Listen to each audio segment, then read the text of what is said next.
minutes. Thank you, Mr. Chairman. And I guess I'd like to start out by seconding Representative Tonko's, unhappiness with the zeroing out of LLE. You know, I think this will be tremendously damaging, including to NIF. I mean, you're absolutely right. I mean, it sort of serves as something analogous to what a test beam used to serve for high-energy physics, where I worked for decades, that you actually need when you have a bright idea for a new experiment. You need a low-cost way of testing it out. In addition, when you look at the way forward, one of the most promising ways to actually get, to ignition is to switch over to direct drive, and which means that you have to then compress in all directions simultaneously, which is something that can be done today, albeit at a lower energy, at Rochester. And so, the wisdom of cutting this is really something I don't appreciate. The other thing is, we're seeing more and more this statement that, well, there just isn't enough money.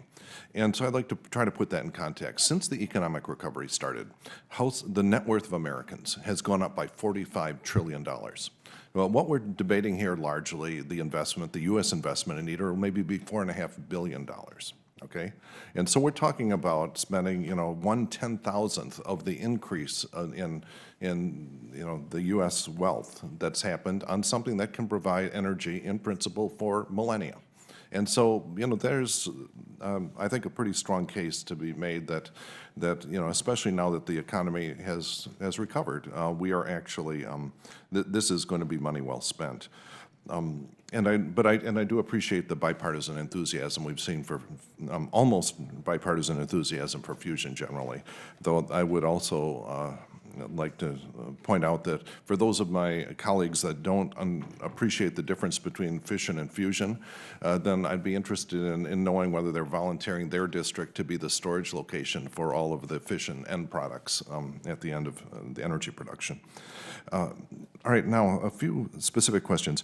Bernard, one of the things that I've always found useful to look at in understanding whether a project is on track is you look at the contingency reserve, which you highlighted in your previous testimony, that you've established, a project reserve, which I guess in the U.S. we talk as contingency. And so I always used to track the amount of contingency remaining versus the fraction of project completed, and to see if this extrapolates above or below zero, to see if your project's heading for trouble. And is that something that you have, over the last, I guess, 3 years, been tracking, and what would that graph look like? Thank you for this important question. There is contingency, for example, in the US program. For providing the in-kind US contribution, the US, according to their regulation, has decided to put some contingencies. So the contingencies are in the in-kind for the production. Some other countries behave differently, but this is on the responsibility of the ITER members. Within the ITER organization, when I came in, I was requested to provide the best technically achievable schedule at the lowest cost, without contingency. Since that time, I have developed a risk management, and I request all my colleagues on the amount of money, what we call the overall project cost for the ITER organization, to make a 8% saving every year. In such a way, I am building up some contingencies in order to facing the risk. Now, is this contingency fungible across national boundaries? Yes. Like if country X gets in trouble on their project, can the contingency from savings from country Y being used to bail them out? Or is there a firewall? No, there is a firewall, exactly. Okay. For the in-kind contribution, there is a firewall. Each ITER member is responsible to deliver the in-kind contribution.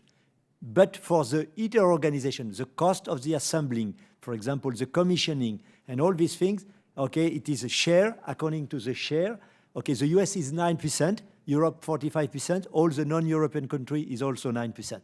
And if I want to point something very clear, for the US participating in the ITER project is 9% of the value of the project, but they will have access to 100% of this facility.